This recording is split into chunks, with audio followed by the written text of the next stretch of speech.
Bem, gente, já aproveitar aqui enquanto o pessoal está entrando, enquanto a gente espera as pessoas terminarem de entrar, e já vou passando os recados iniciais, que a gente vai passando em todas as palestras, e todas as reuniões. Primeiramente, eu gostaria de agradecer a todas as pessoas por estarem presentes na primeira semana Nise da Silveira, Caminhos de uma Psiquiatra Rebelde. Tem sido uma semana cheia de oficinas, palestras, rodas de conversas e amostras científicas gratuitas para celebrar a vida e a obra da doutora Nise da Silveira. Essa semana é uma semana beneficente para a Casa das Palmeiras, uma instituição fundada pela Nise em 1956, no Rio de Janeiro. A casa é uma fundação de reabilitação mental com atividades expressivas, terapêuticas ocupacionais, emoção de lidar, todos em regime aberto lá no Rio.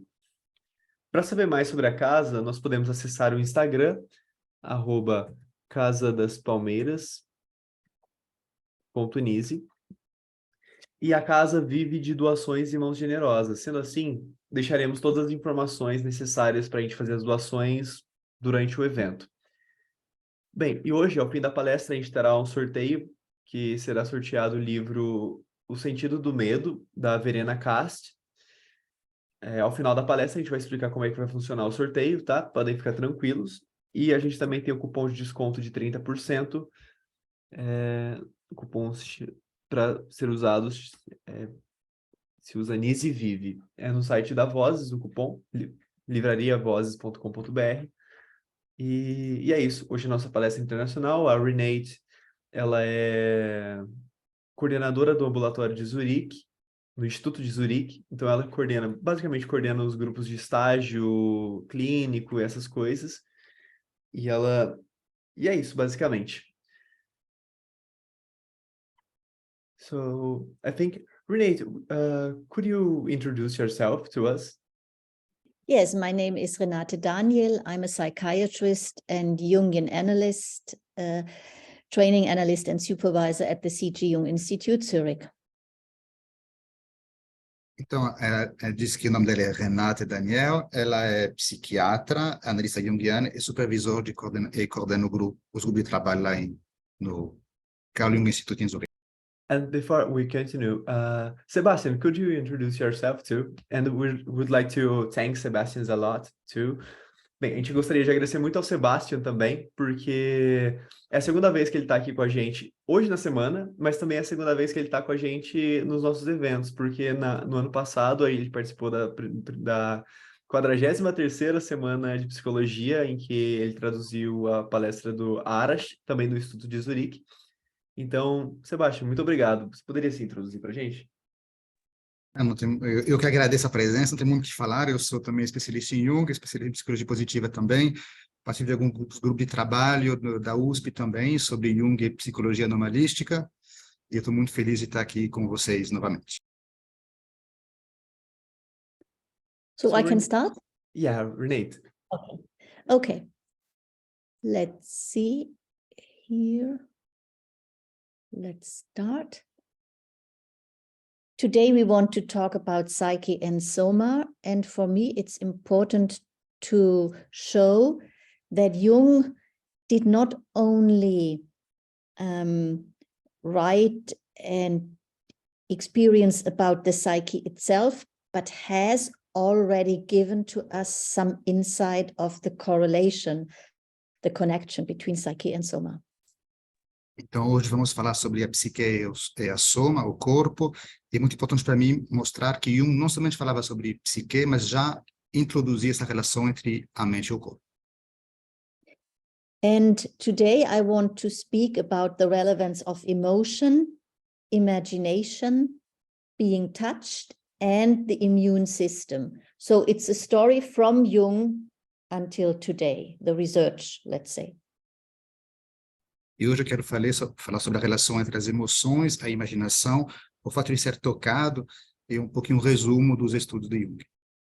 And if you are interested in reading more, you can read what I'm talking about in my book Psyche and Soma from the Swiss publisher Daimon. Se vocês têm interesse em aprofundar mais um pouquinho do que vamos falar hoje, podem ler meu livro, que se chama Psyche e Soma, que está traduzido em inglês. So, of course, I cannot talk about everything because we do not have that much time, but I will try to give you an overview and you can always interrupt me and ask questions. Obviamente não vai dar para falar de tudo porque nós não temos muito tempo, mas vou dar resumo e podem me interromper assim que precisar. So let's start with a short case. Vamos começar com um exemplo. It's not a case, but perhaps some of you, I don't know that in Italy there was a famous singer, Maria Callas. Na verdade, não é um caso, mas vocês devem conhecer na Itália essa cantora famosa, Maria Callas. And a worldwide famous artist, Marina Abramovic, mentioned once that she perhaps died due to a broken heart. Uma outra pessoa muito famosa, Maria Abramovic, diz que ela teria morrido de coração partido. And if we use the word broken heart, at least in Europe, we have the idea that it's a symbolic, let's say, saying or a symbolic approach. I have some grief and not something that can happen in reality. Pelo menos na Europa, se a gente usa essa expressão coração partido, a gente entende que é uma expressão simbólica de uma decepção. But it's interesting to know, we know from modern research, let's say 20 years old, that a deep grief or distress can cause severe organic damage to the heart and can even cause death. Mas é interessante de ver que nós sabemos, pelos últimos 20 anos de estudo, que estresse profundo pode realmente provocar problemas orgânicos no coração. So you see, the psyche and soma, they are connected. Então, a gente vê que a psique e o corpo estão conectados. But until today, there is a lot of mystery. We know a lot, but there is a lot we don't know. Mas ainda tem muito mistério, sabemos muito, mas tem ainda muito que nós não sabemos. And there is something in parallel to the broken heart syndrome, because there exists also a so-called happy heart syndrome.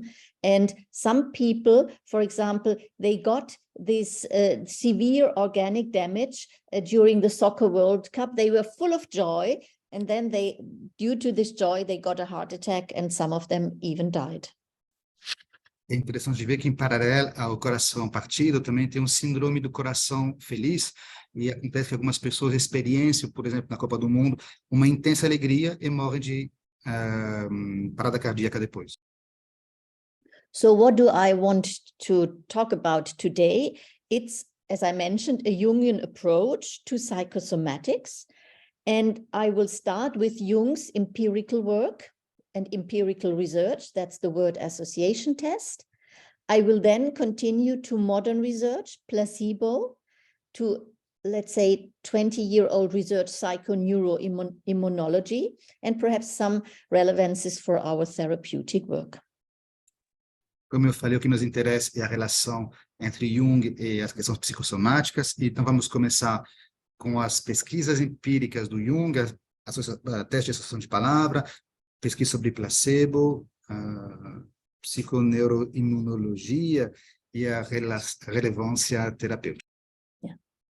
So let's start with C.G. Jung, and then we go back to the year 1903, when he has been working for 3 years in Zurich at the psychiatric hospital. Então voltamos ao Jung no ano de 1903, onde ele estava trabalhando há 3 anos já no instituto lá. He did the so-called word association test, and this means at his time you had a list of 100 words and you are reading these words loud, let's say tree or table or mother, and let's say the proband, the one who participated in the research, he had to say the first word that came to his or her mind. Na época tinha mais ou menos, então, o teste de associação de palavra tinha umas 100 palavras mais ou menos, palavras como árvore, mesa, mãe, e a pessoa que participava do teste tinha que falar a primeira palavra que vinha à sua mente quando via a pergunta do Jung. This is more or less the research every person who studied at a Jung Institute knows. That's a very famous, let's say, test, this word association test. Todo mundo que já estudou um pouquinho Jung e no Instituto sabe que era um teste muito importante. Because Jung found out something very new. He found out that nobody is able to react in a very routine way while you are listening to these 100 words. There is always something that is, let's say, not neutral, because you need a lot of time to give an answer, to come to your first association.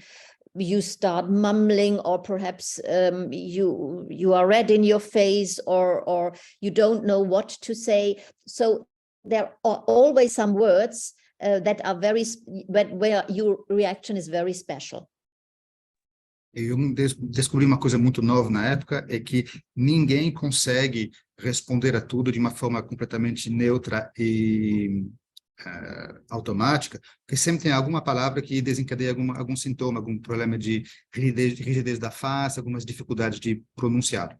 Então, nunca é 100% igual.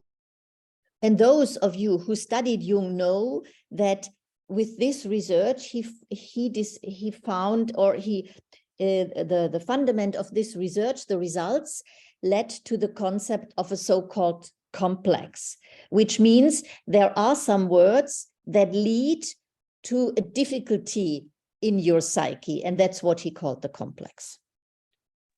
E aqueles de vocês que já estudaram um pouquinho Jung sabem que dali que nasceu o conceito do complexo, que significa que algumas palavras levam a uma dificuldade da psique. And so you can say there is an issue like your father, self-esteem, mother, and so on, that is difficult for you, and it's always a theme and an emotion that belongs to that complex.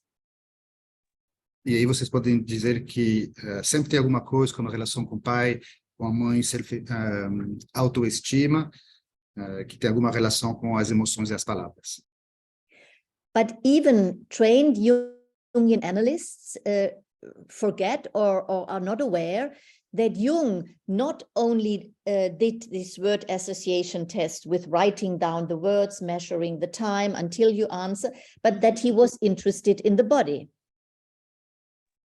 Mas muitos analistas junguianos esquecem que Jung não somente falava sobre escrever e dizer as palavras, mas também estava interessado nas reações corporais. So while reading these words, the list of the words to the participants, and why measuring the time until you answer, he also measured how deep and how slow or fast your breathing was. He measured the heart rate, and he measured the resistance of the skin, which means your sweating reaction.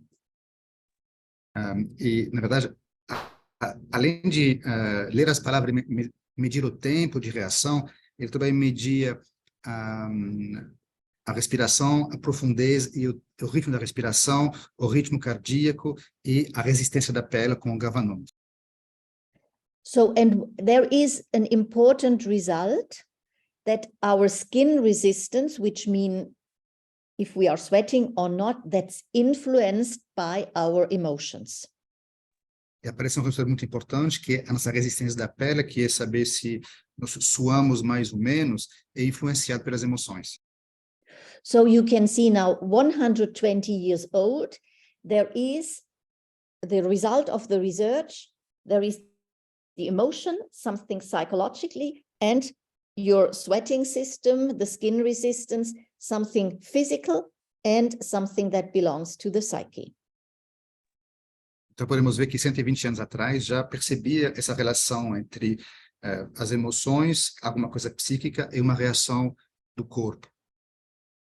So those who already know the concept of complexes, they have to add that the complex is not only a topic, a theme in your life, yeah, like the relation to your father or mother and so on, and with some emotion, but that a complex is always a psychosomatic entity, that the complex is rooted in your body. Então, para os que entendem um pouquinho a questão dos complexos, a gente percebe que o complexo não é somente uma questão psíquica ou emocional, ou um conceito, por exemplo, de relação com os pais, mas também é ancorado no corpo.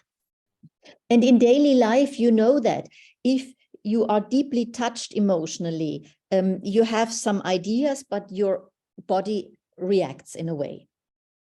E a gente sabe isso na vida real, que quando a gente é muito emocionado, o nosso corpo reage de alguma maneira. So that's important, and let's go to something else with the word association experiment. There was a neurologist at the same time in Zurich, Otto Veragut, and what did he do? He had some probans, some volunteers, and he started reading texts aloud and texts that caused emotions. Vamos voltar a mais alguma coisa sobre a experimentação de associação de palavras. Naquela mesma época do Jung, tinha em Zurique um neurologista chamado Otto Veragut, que fez experimentos com voluntários lendo textos com alta tenor emocional. And he also measured the heart rate, the skin resistance, and the breathing. E ele também media os batimentos cardíacos, a resistência da pele e a respiração. And the result is similar. It's proportional to the intensity of the emotion you experience. The conductivity of your skin is changing, and it has an effect on the breathing. Usually, if you are in distress, the breathing is more shallow and it's faster. So, yeah, that's what happens if there is something very emotional. E ele chegou a resultado muito parecido com os de Jung, que a emoção altera a condutividade da pele e também altera o padrão de respiração, que quando a gente está muito emocionado, é uma respiração mais fraca e mais curta. Of course, these were very exciting results at that time, 120 years ago, and Jung found a text of a Russian physiologist at that time.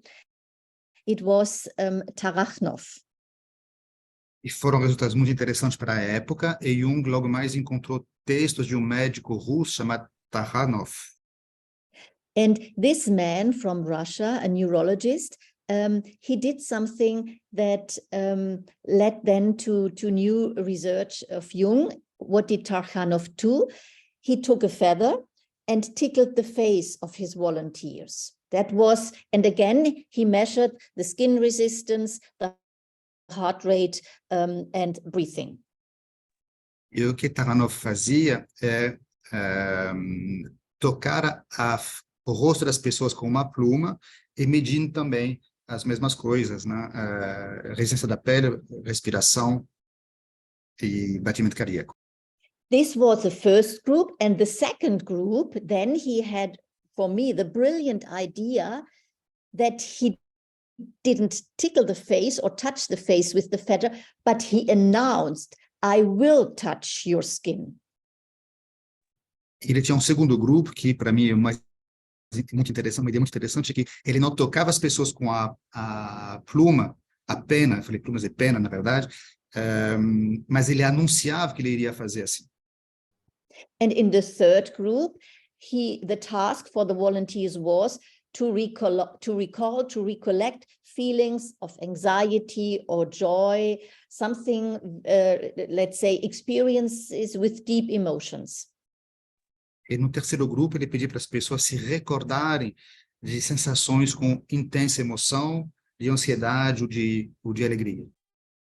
And the fourth group of volunteers, they had to do some abstract work, some writing lists and, something very neutral. E tinha um quarto grupo que tinha que fazer coisas muito abstratas, como escrever algumas listas, coisas muito neutras. And in all these groups, the physical parameters were measured, and the result is that the imagination, which means announcing that you will be touched, announcing that something will happen, changes the skin resistance, which means you start sweating. E em todos os grupos mediram as mesmas coisas, E a conclusão é que a imaginação, o fato de pensar a respeito, ou de responder ao pedido de relembrar, altera a resistência da pele, ou seja, que faz as pessoas suarem mais ou menos.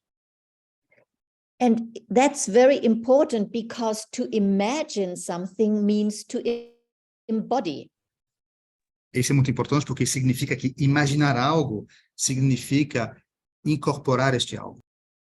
And I guess that's very important for psychotherapists, because if a person has some fantasies, it will have an impact usually on the vegetative nervous system, and later you will see on other physical systems too. But to imagine, to have images is will have an effect on your body, on the physical condition.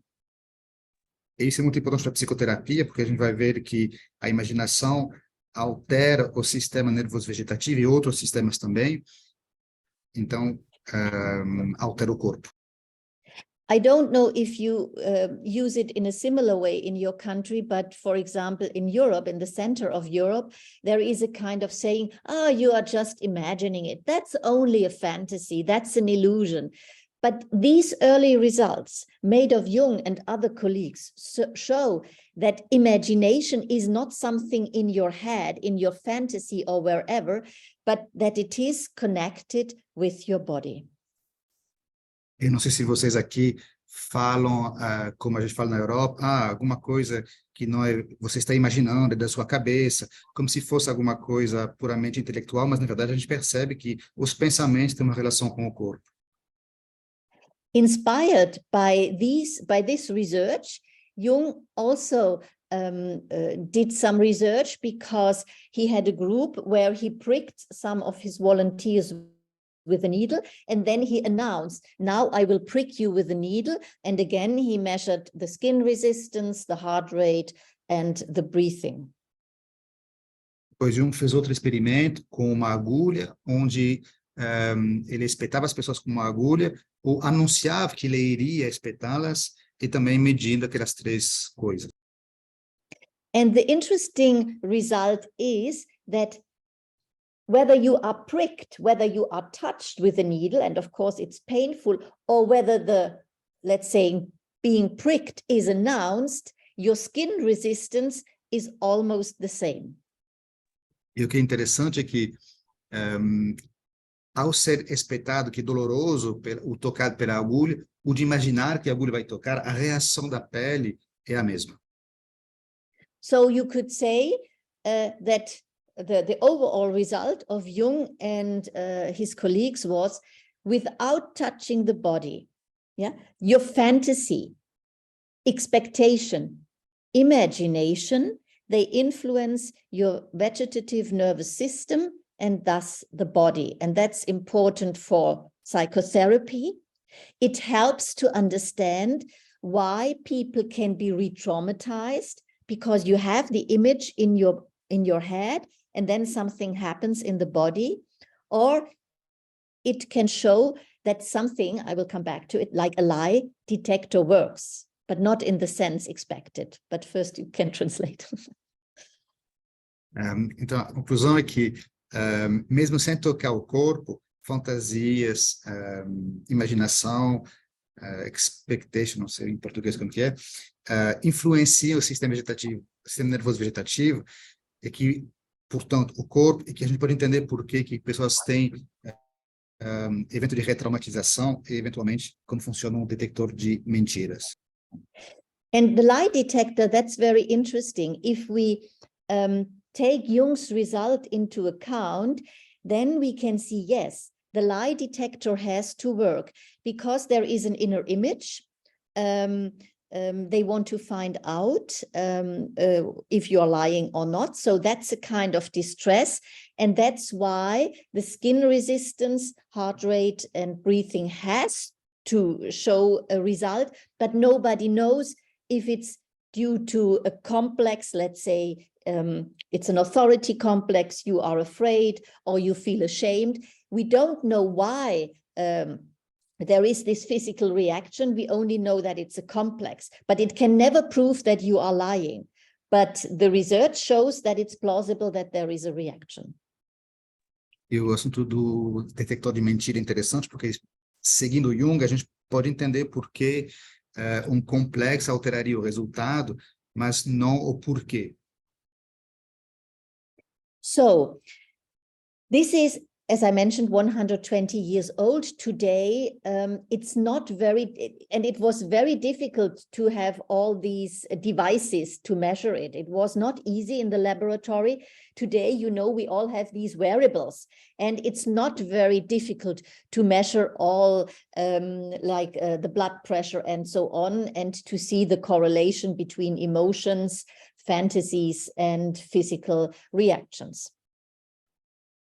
Com certeza, 120 anos atrás, era muito complicado fazer esses experimentos, porque esses equipamentos eram difíceis de encontrar. Hoje em dia é muito mais fácil fazer medição de sangue, de batimento cardíaco e perceber essas reações entre emoções e corpo.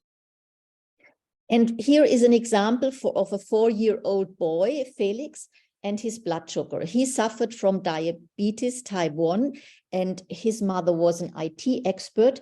And she gave him there was an equipment to measure the blood sugar every day. And she controlled the meal and so on, and everything was fine. Aqui temos um exemplo de um rapaz de 4 anos, chamado Felix, e ele tinha diabetes tipo 1, a sua mãe era uma especialista em tecnologia e tinha equipamentos para medir todos os dias a taxa de açúcar no sangue dele. But every Tuesday morning, the blood pressure was very high, and then they didn't know why, and that they found out, he was in a kindergarten, that he was very anxious because of a helper there, and so they found out that his anxiety may be due to an authority complex, and the blood sugar was correlated. E perceberam que todas as terças-feiras, quando ele ia para a creche, a pressão dele aumentava muito e a glicemia dele também aumentava muito por causa da presença de uma pessoa que cuidava lá na creche. And so you see here that there is a connection between the emotion, the distress, and even the blood sugar. Yeah, so there is something new now. It's not only the skin resistance, but let's say your other aspects of your body are, let's say, influenced by our emotions. E agora tem um fator novo, porque essa ansiedade dele aparece na glicemia dele, então não é mais só respiração, resistência da pele, mas outros elementos do corpo que são influenciados pelas emoções. And already, okay. So let's see, I will try to escape here now, one moment. This is, let's say, something we know from Jung, but let's continue. Can you see me? Yes. Okay. Can you see the slide? No, I guess you can't see it, or? One moment, I have to go back. It's a little bit tricky. Now now you should see it, is it? Yes. I guess now you can see it. So let's talk about, one moment. I guess I want to show something else.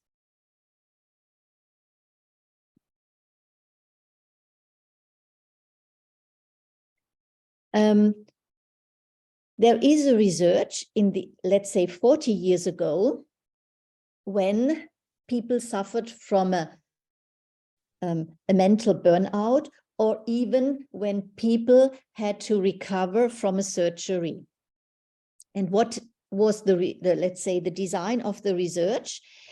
People staying at a hospital, and one group, after a surgery, for example, one group had a window with trees you could see when you were laying in bed, and others, they only saw a wall. And the interesting fact was that those who were able to watch nature out of the window after the surgery, they recovered much faster and they needed less painkillers compared to those who only saw a wall when they were looking out of the window. Foi feito outro experimento uns 40 anos atrás, com pessoas que sofreram de burnout psíquico, ou que tinham que recuperar de cirurgia. Foram colocados alguns com janelas que permitiam observar a natureza quando acordavam, e das suas camas, e outras pessoas que enxergavam uma parede. E foi observado que quem observava a natureza tinha um tempo de recuperação mais rápido e precisava de menos analgésicos. And then to say it in other words is, you are watching nature, you can relax, there are some images, perhaps some memories, and this in a way has an influence on your physical health. Em outras palavras, a gente pode dizer que ao observar a natureza, a gente começa a relaxar, vem imagens, e essas imagens têm um efeito positivo sobre o organismo. And I guess all of you know that there is, especially in the United States and in other countries too, there is the idea of the so-called trigger warning, that students want that the professors should announce when they are, let's say, doing some work on difficult texts that could lead to difficult emotions like anxiety or being overwhelmed. That's the so-called trigger warning. E vocês devem saber que, pelo menos nos Estados Unidos, os professores têm que anunciar antes aos seus alunos quando vão se deparar com um texto que tem algumas questões emocionais muito intensas. And if we take the result of Jung's research into account, I guess it's not astonishing that in recent years, some Harvard psychologists found out that trigger warning can increase some symptoms, yeah, because let's say the inner image that you have due to the expectation and due to the announcement will lead to a physical reaction, so that in a way you are traumatized or you have some distress reactions. Se a gente conectar isso com as pesquisas do Jung, a gente vai entender por que essa necessidade de anunciar cria imagens que podem ser um pouco ansiogênas e que tem uma reação que faz o corpo reagir. So again, this is not astonishing for us, and that's why it's also not astonishing. Helsana, that's a health insurance in Switzerland, and you can see the advertising,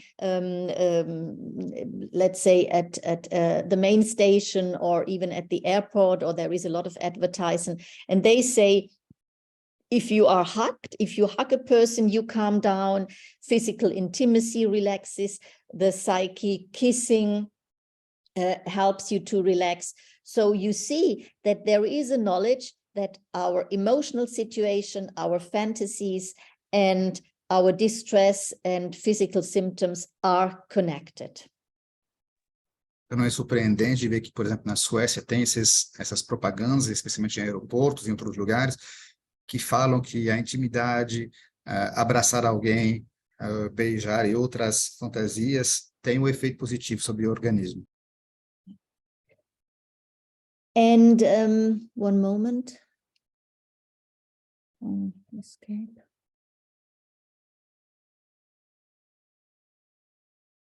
See here.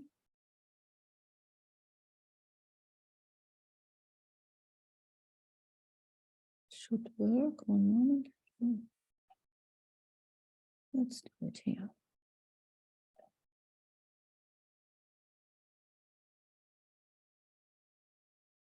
So the last example before we go to the placebo, or before you can start to ask something, is I already mentioned that it's very important to be touched, and all over the world there are only, let's say, 100 to 200 researchers who work on the field of being touched, and to see what is, let's say, what does it mean for human beings to be touched.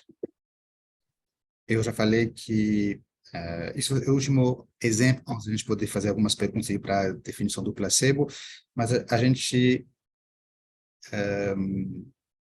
sabe que tem mais ou menos entre 100 e 200 estudos que mostram qual é o impacto de ser tocados como seres humanos. Today there is, let's say, the idea that our the pre-reflexive trust, so the trust we are born with, something innate, is established by being touched. Our mother or father, if we are touched by somebody, that's very important to establish what we call trust, basic trust in world. E a gente sabe que a percepção inata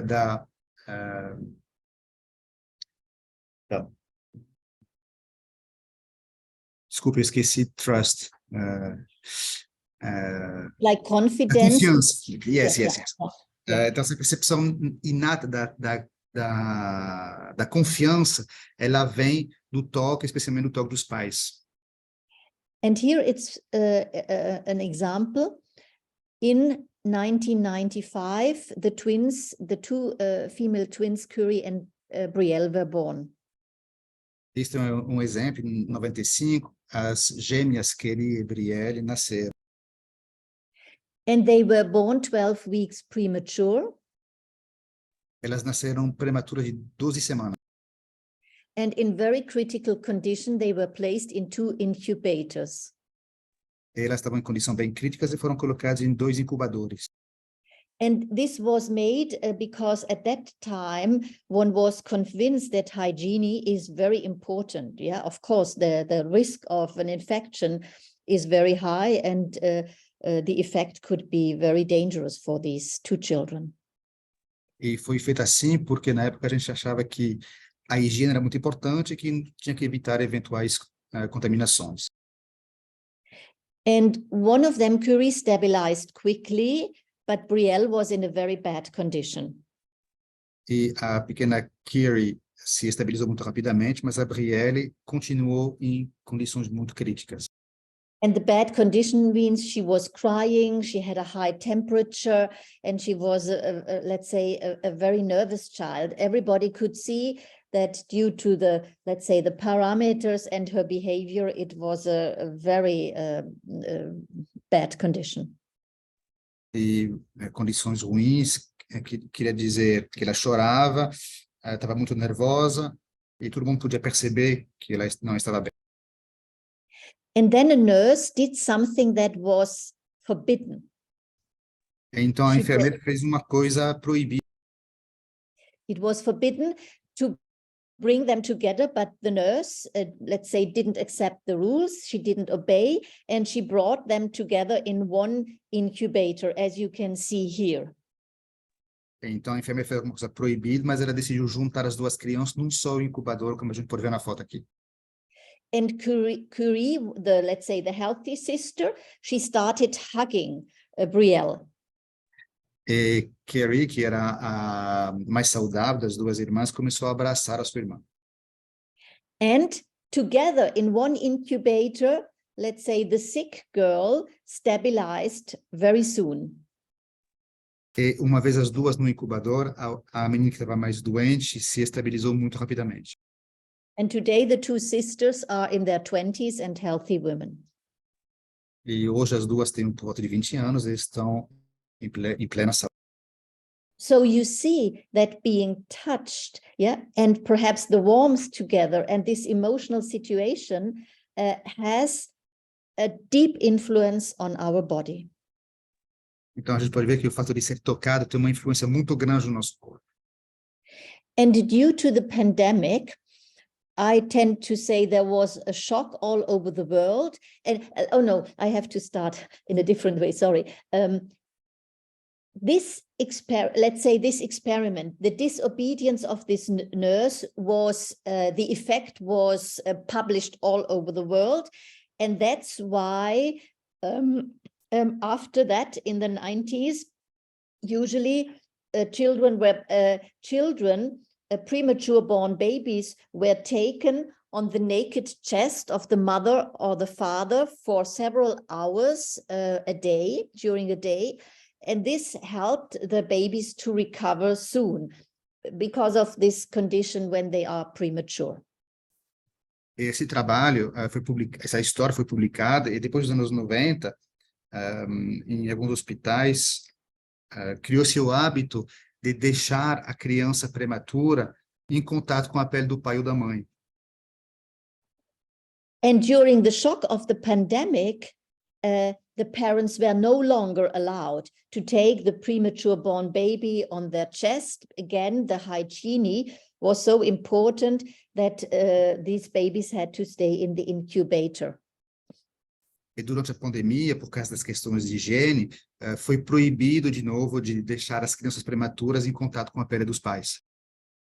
And in 2021 or 2022, sorry, I forgot the exact date, the World Health Organization said that the risk of a baby dying due to COVID is 40 or 60% less high than the risk not to be touched.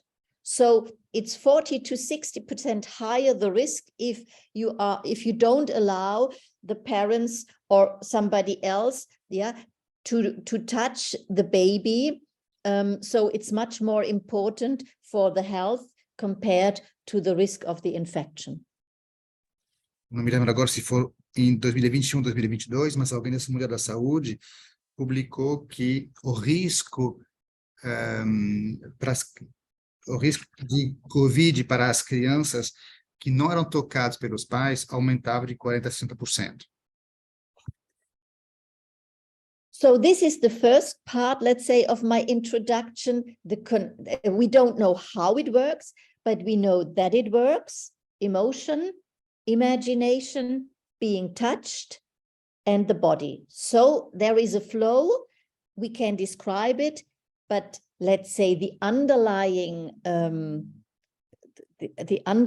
reality, that's what we even don't know until today. We can describe the phenomenon. Então, essa é uma primeira parte, mas a gente consegue ver que esse fluxo de emoções, imaginação, de tocar o corpo, funciona, mas a gente não sabe ainda explicar o porquê. So, are there any questions until now? Vocês têm algumas perguntas até agora? Yeah, there's a question in the chat. Christiane asked, "Good morning, nice to meet you.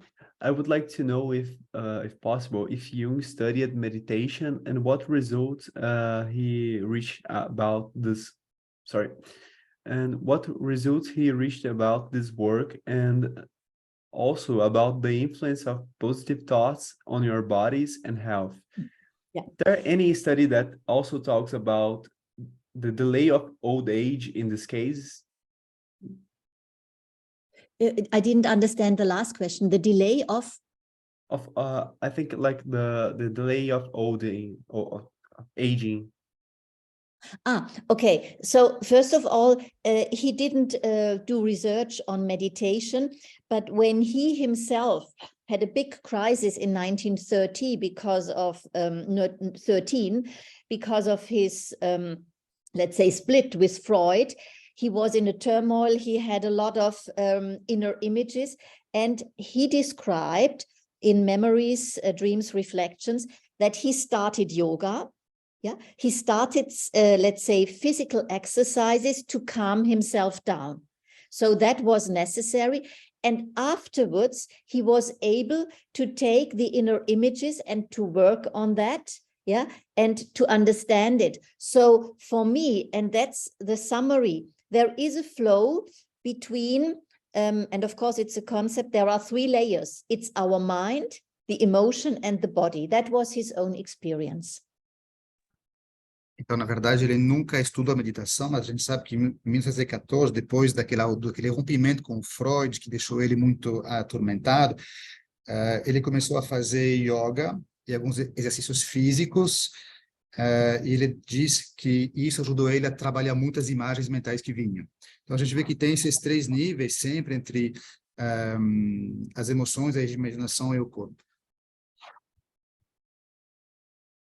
And let's say that way, perhaps if I understood correctly the question with aging, today, those who are doing research on immunology, they say that aging is a kind of silent inflammation. There are inflammatory process in our psyche, and if you are able to have positive thoughts, I will come back to that, this is very positive for your immune system.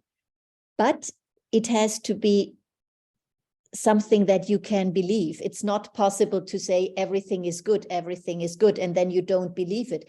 It has to be something positive that really works. This has an influence on your body, for sure. Com relação àquela pergunta sobre a idade, quem trabalha com imunologia sabe que vai associar a velhice a um processo inflamatório. E que se a gente tem pensamento positivo, mas que são realmente pensamentos reais, não coisa que a gente inventa na cabeça de mantras positivos, mas alguma coisa que realmente traz positividade, isso tem uma influência sobre o corpo, sim. We can say if a person finds some inner images, some imagination that really works for you, it will have an effect, a positive effect on your body. But also the other way around, if you have negative thoughts, of course, it will also have an impact on your body. Okay? O que a gente pode dizer é que se uma pessoa encontra imagens internas que realmente fazem sentido para ela de forma positiva, vai ter um impacto positivo sobre o organismo, mas também imagens negativas também vão ter um impacto negativo sobre o organismo. And we can say that these results also prove that if you are working as a psychotherapist and during the session there are positive images that will emerge, then it will have a positive effect on your body. Isso também prova que se a gente fala em psicoterapia, as imagens positivas que vão aparecer durante a terapia também têm um impacto positivo sobre o corpo. Any other questions? Mais perguntas?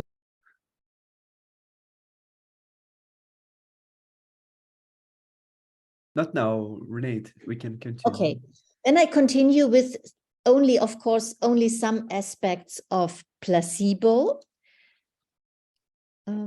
E vamos continuar agora com os aspectos positivos do placebo. So, placebo means there is no pharmaceutical active substance in what you are taking or what you get. E placebo significa que não tem nenhuma substância ativa farmacêutica naquilo que a gente está tomando. And usually you have to know the effects. So the doctor says, I will give you a pill for your depression or for the pain.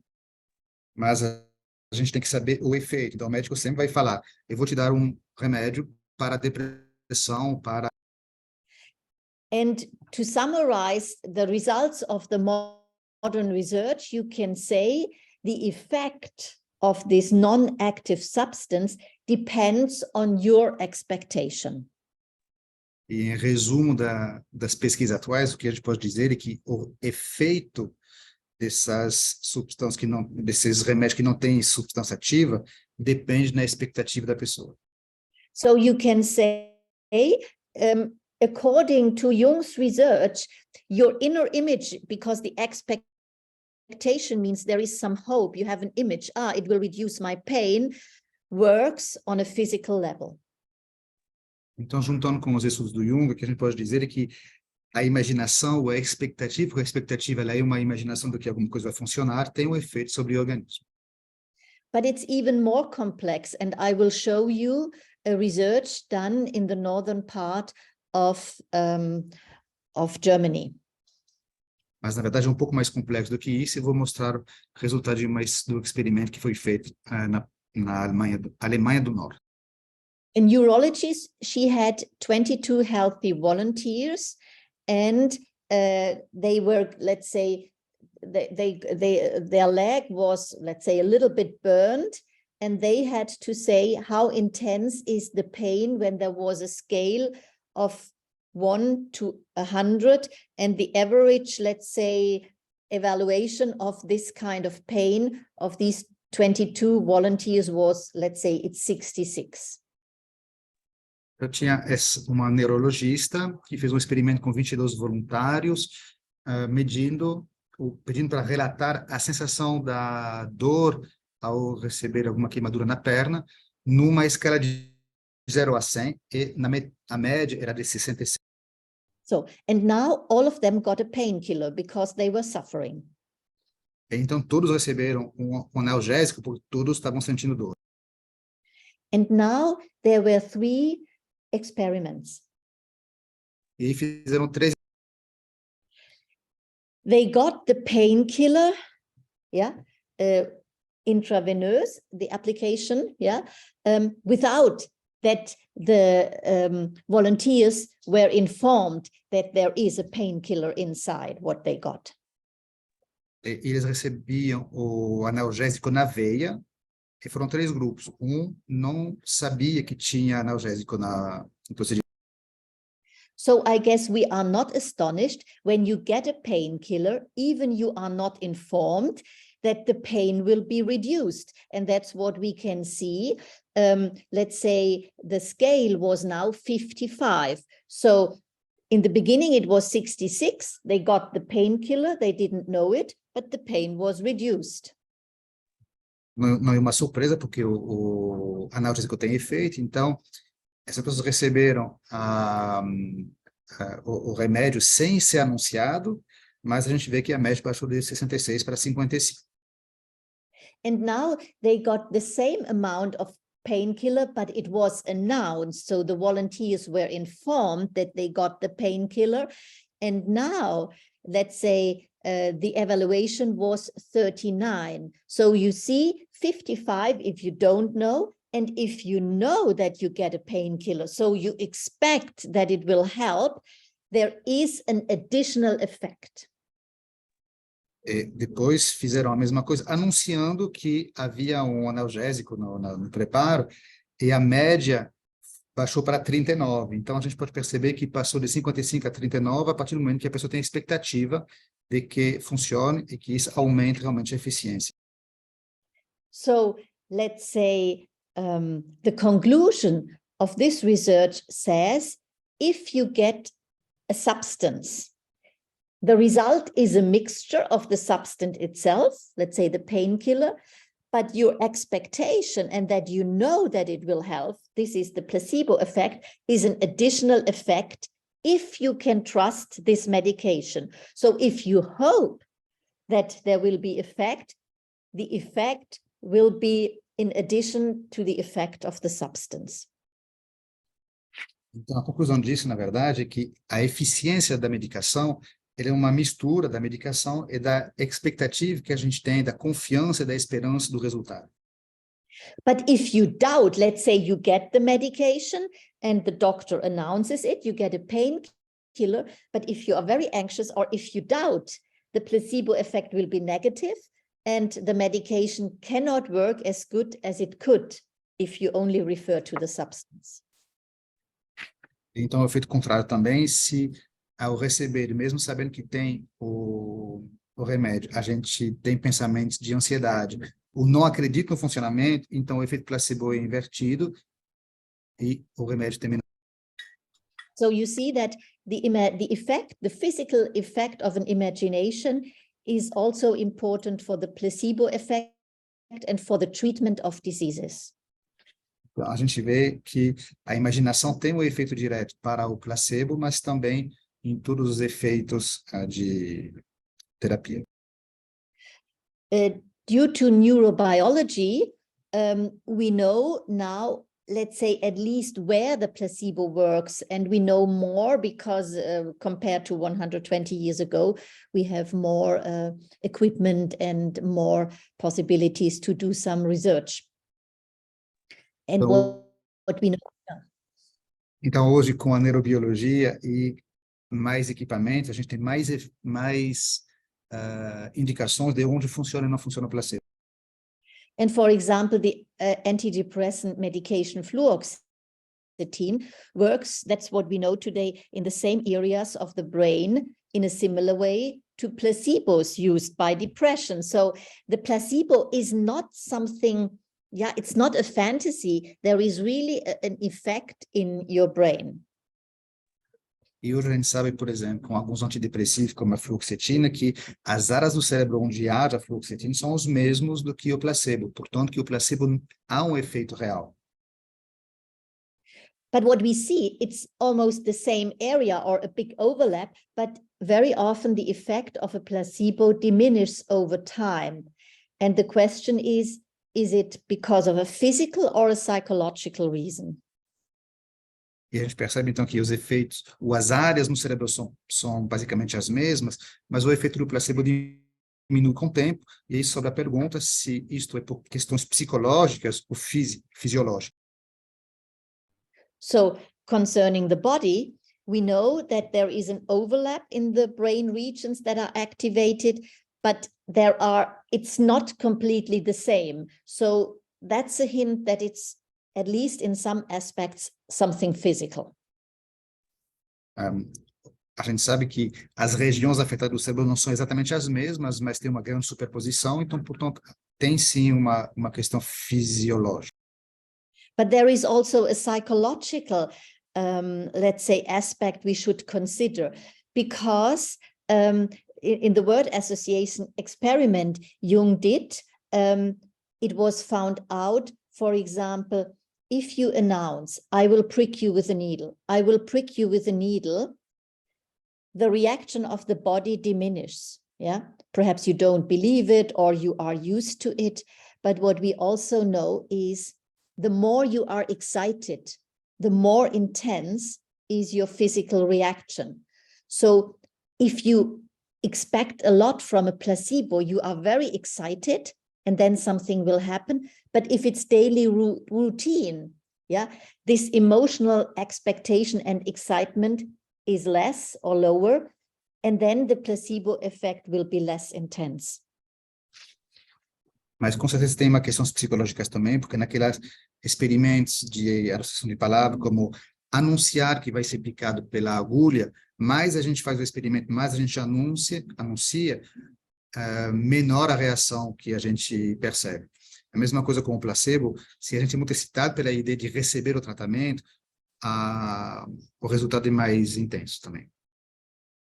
So, let's say the inner image you have, the more positive it is, and the more intense the emotional reaction, the better it will work. And that's why we know, for example, that white pills as placebo do not work that much compared to colorful pills, or if you get a shot, or if there is, let's say, a big ceremony around. The more you are impressed emotionally, the better will be the placebo effect.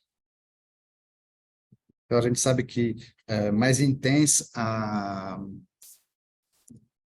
a confiança que a gente tem no resultado, mais vai ter resultado. Então, por exemplo, a gente sabe que placebo com pílulas em branco não funciona tão bem quanto com placebo com pílulas colorido, com injeções, né? E todo o cerimonial feito em volta da administração do remédio também tem um efeito que aumenta o resultado do efeito. So if we try to summarize, we can say that hope, faith, belief, trust, enthusiasms, for example, they are crucial aspects of the placebo effect, which means something that belongs to the psyche will lead to will have a physical effect. Em resumo, a gente pode dizer que a esperança, a fé, a confiança, o entusiasmo tem um efeito positivo sobre o resultado da medicação. We could also say from a psychological point of view that the projection you have, if there is a positive projection or if it's a negative projection, it will lead to, there will be a physical answer. Psicologicamente falando, a gente poderia dizer também que a projeção tem o efeito, mais projeção positiva, mais efeito vai ter o resultado, o remédio.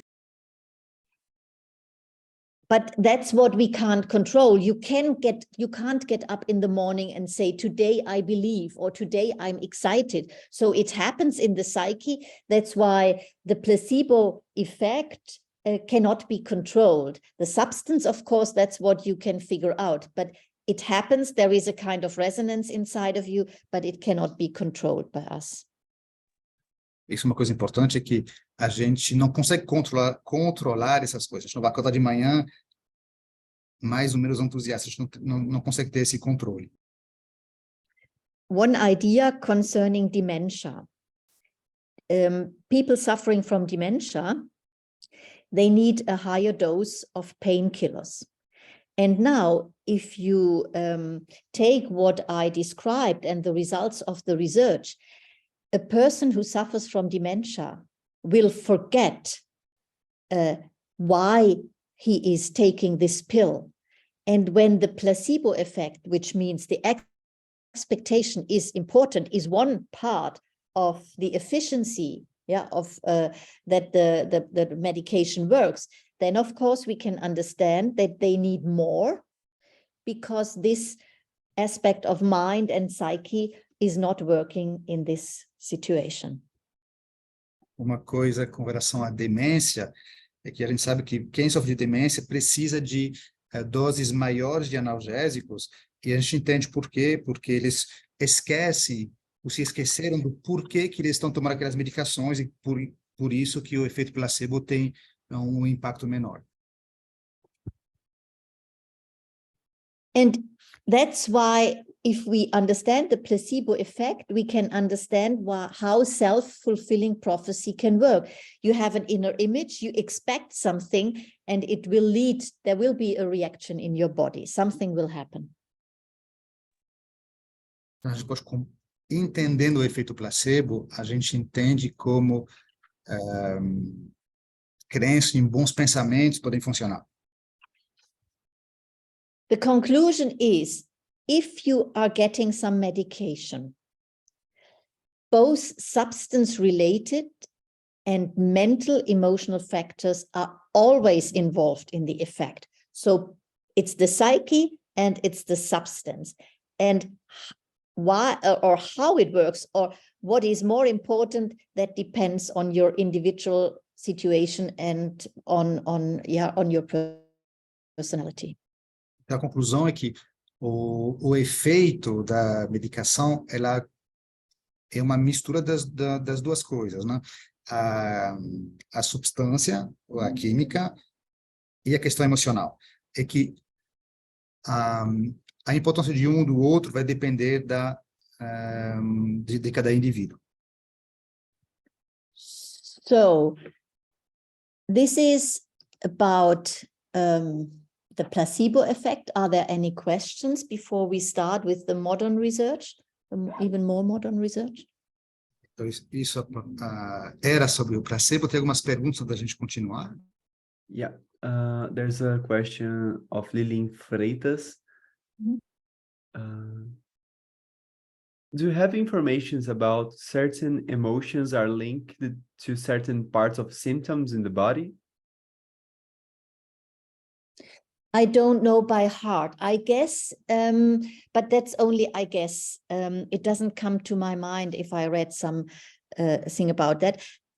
We know that, for example, when you are in distress, usually we know that we have a so-called weak organ. Some then suffer from migraine, some have irritation in their bowel.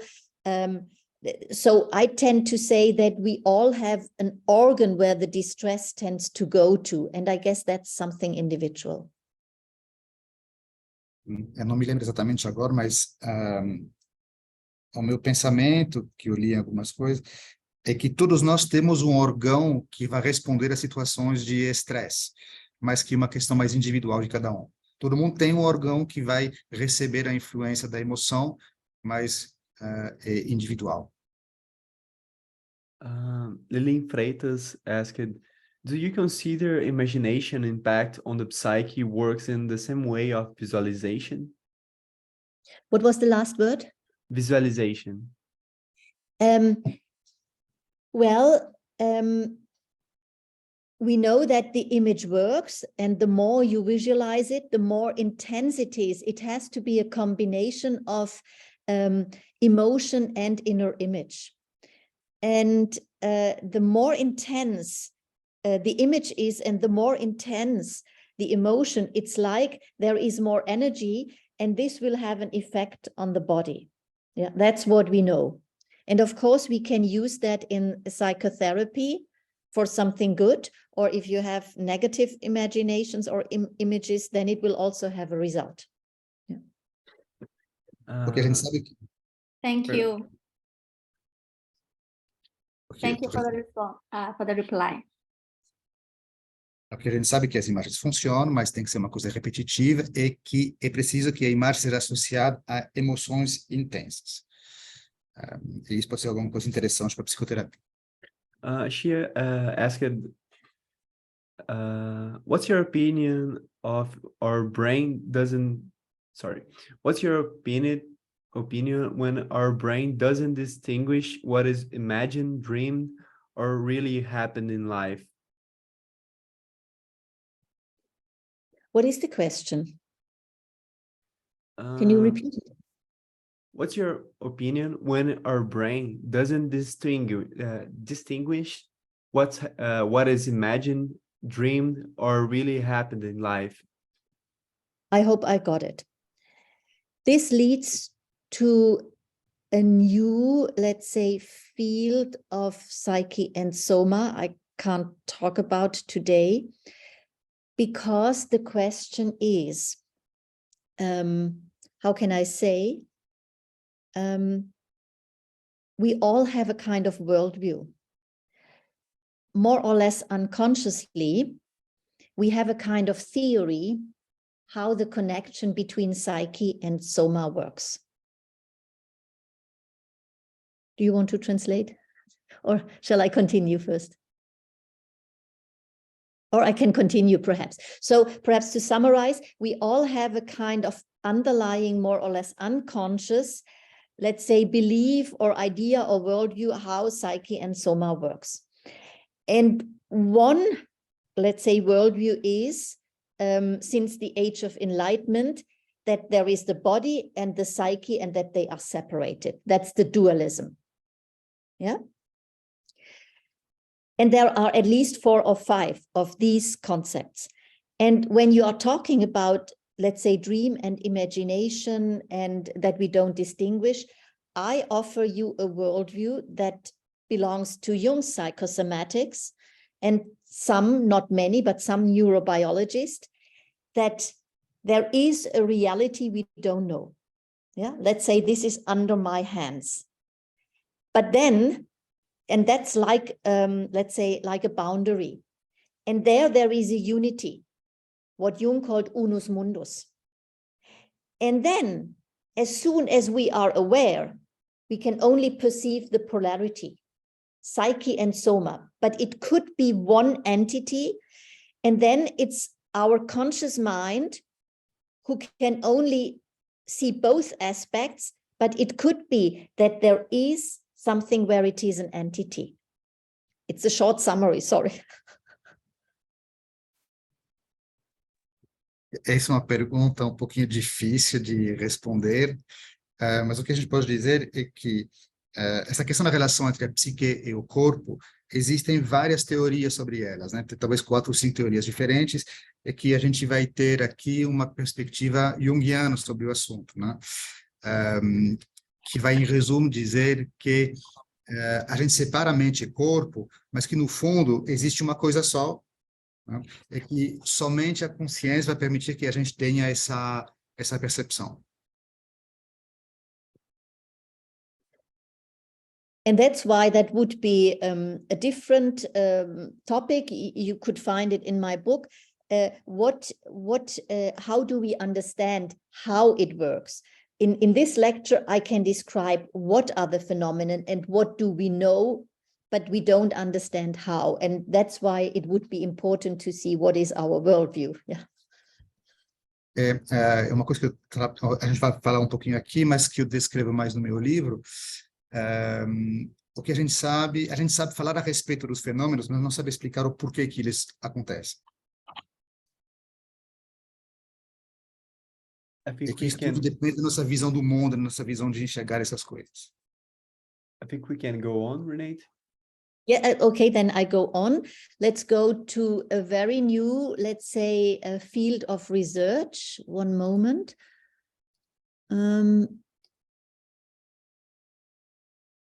Psychoneuroimmunology.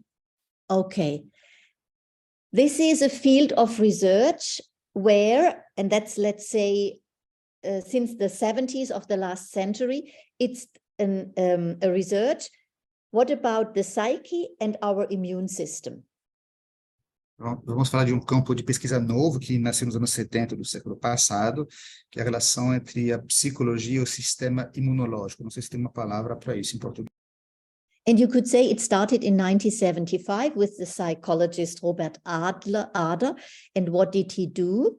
He gave some rats a cytostatic drug, you know, that's toxic, that's used in the cancer treatment, and some sugar extract, but with a, let's say, a bad taste. It tasted bitter, yeah?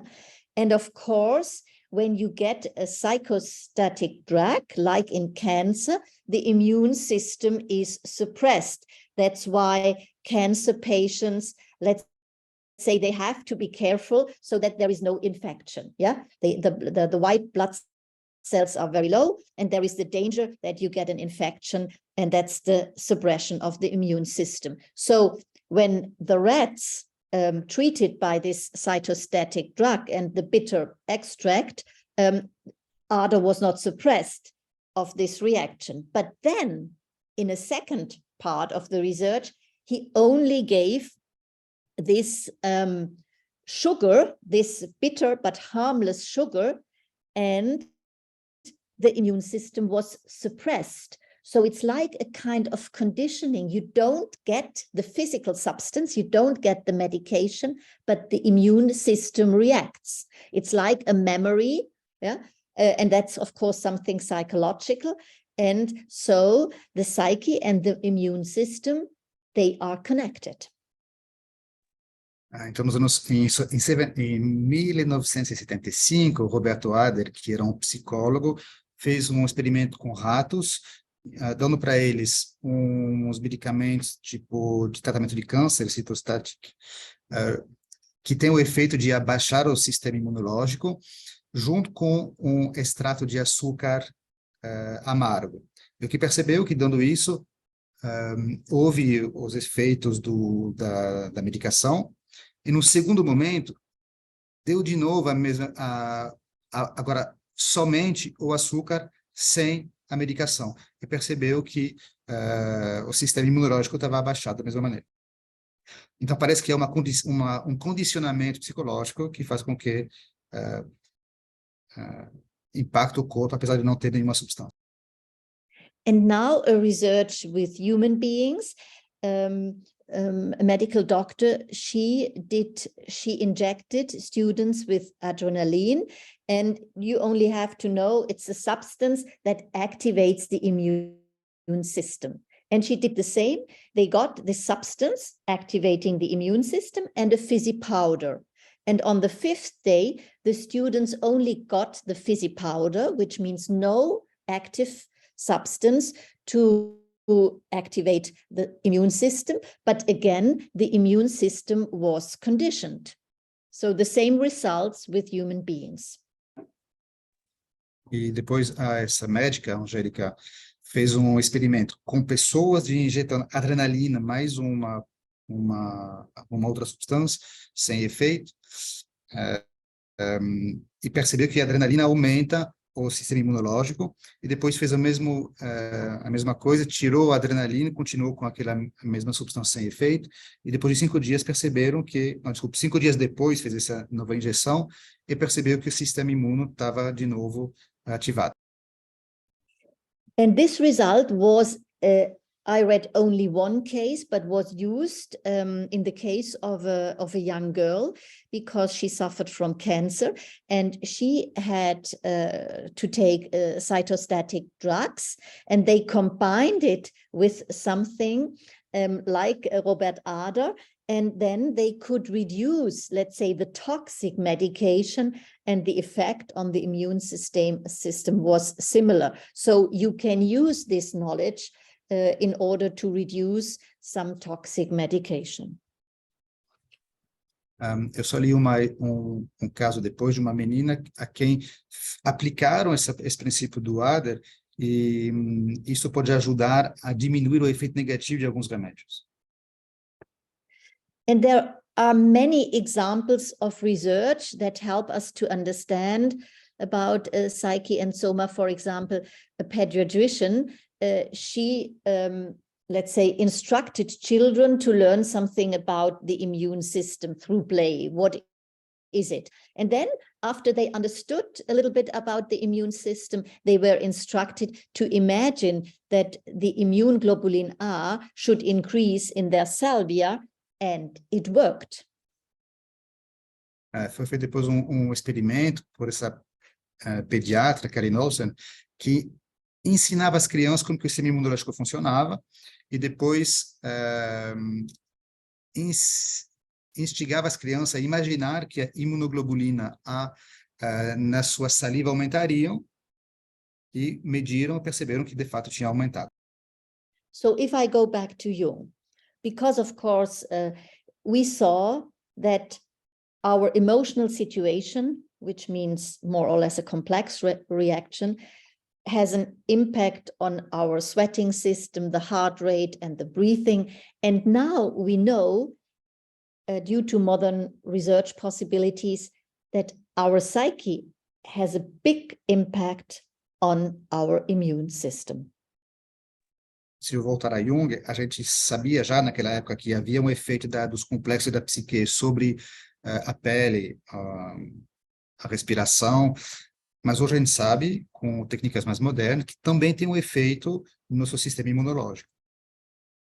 And so today we can say it doesn't make much difference to the organism, to the body, whether you are or whether we are emotionally or physically wounded. Yeah. So there is a complex reaction, there is something in the psyche and at the same time in the body, in the immune system. Então, a gente pode dizer hoje que não faz muita diferença se o organismo é atingido por questões psicológicas ou emocionais. Tudo vai ter impacto sobre o sistema imunológico.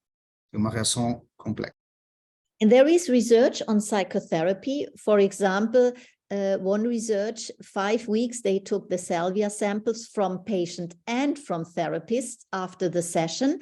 And they found out that the cortisol level, this means it's the distress or stress, decreases, and the immune globulin A increases. So the stress is reduced and your immune system is in a better condition. That's the result of psychotherapy. It's not only the emotion, it's not only perhaps you have some hope, but the distress system or the stress system and the immune system is affected by psychotherapy. Fizeram umas medições de saliva durante 5 semanas de paciente de terapeuta após a sessão de psicoterapia, e perceberam que o nível de cortisol, então que mediu o estresse, diminuía, e que o nível de imunoglobulina A aumentava, o que mostra que a psicoterapia tem efeito não só na questão emocional, mas também na questão do organismo. And to give you other examples, there was a research. They made artificial wounds, not that large, and had healthy volunteers, and they were interested in the healing process. And what did they do? They took, for example, a group of students, and they were watching what about the healing process of such a wound when they are on vacation, and they compared it when these students were shortly before they had to take an exam.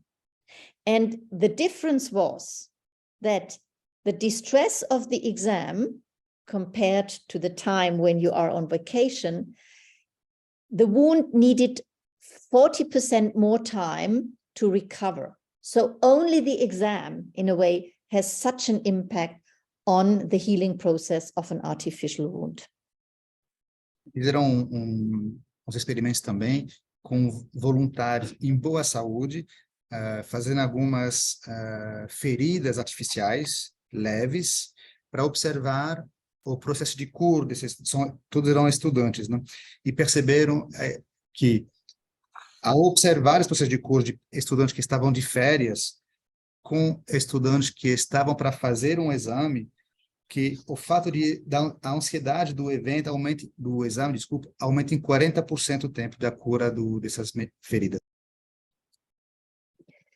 And to summarize it, there was another research on 420 healthy women, and they were artificially exposed with rhinoviruses.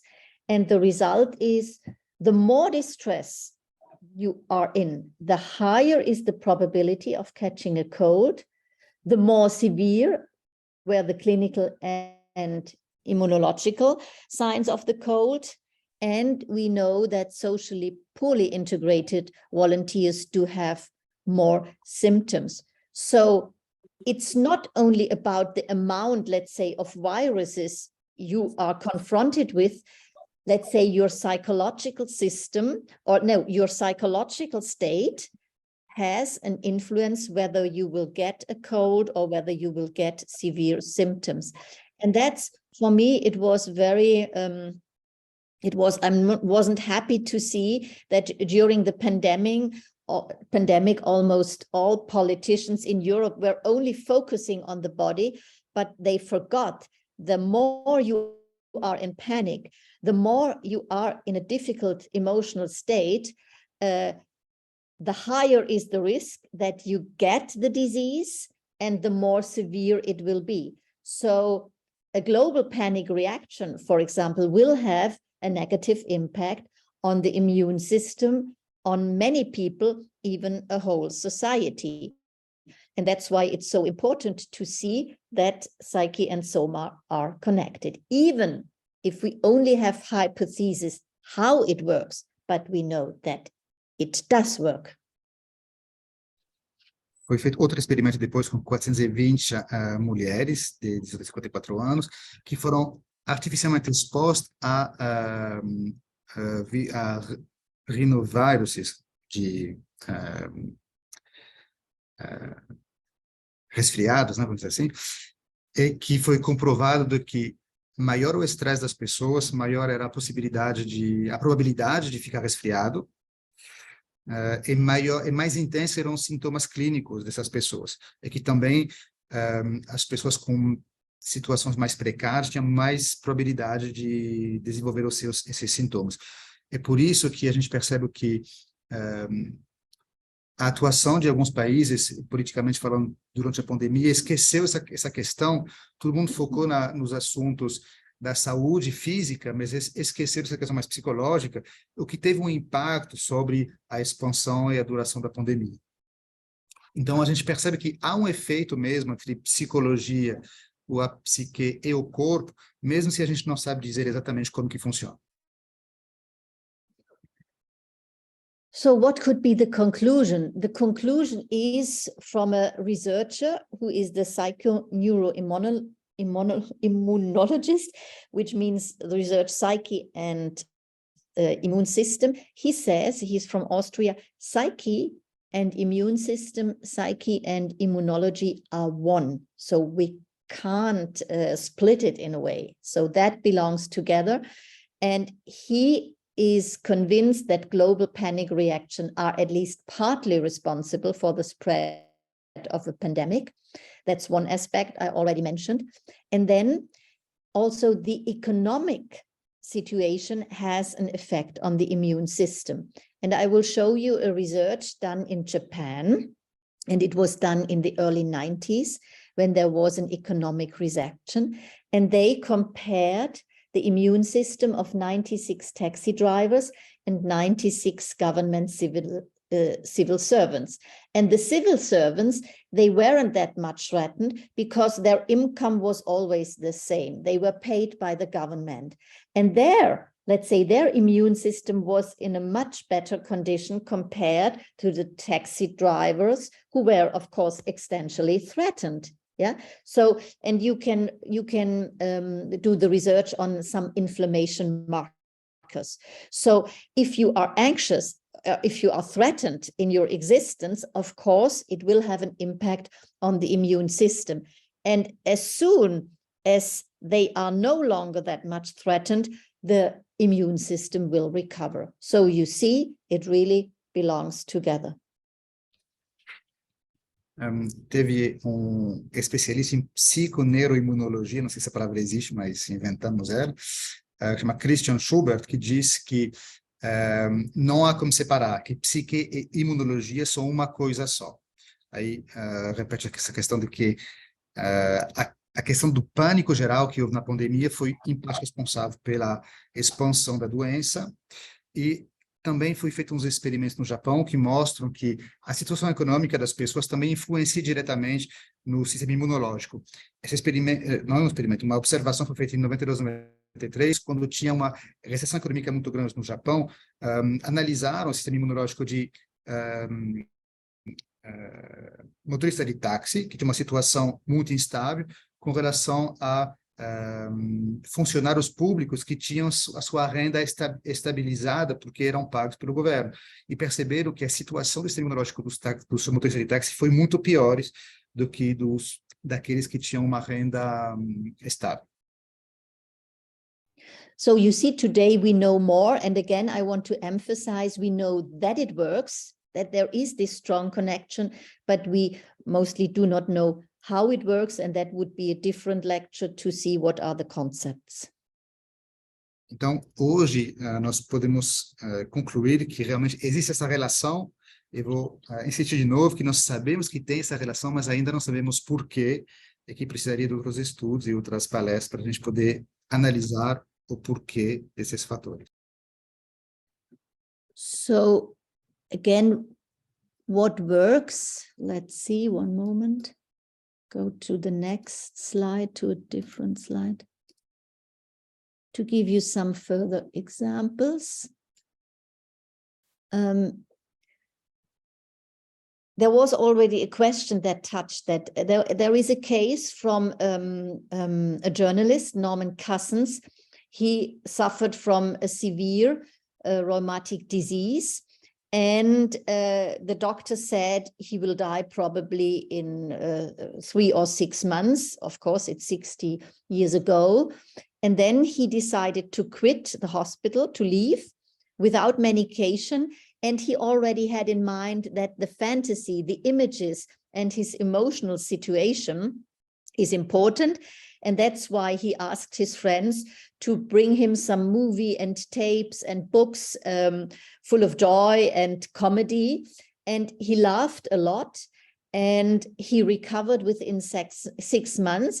And he developed the laughter therapy in psychotherapy because he was cured only by his psyche. Vamos dar alguns outros exemplos. O Norman Cousins, em 64, sofria de uma doença reumática muito grave, e falaram para ele que ele precisaria de 3 ou 6 meses de... Renate, please, can you just repeat one thing?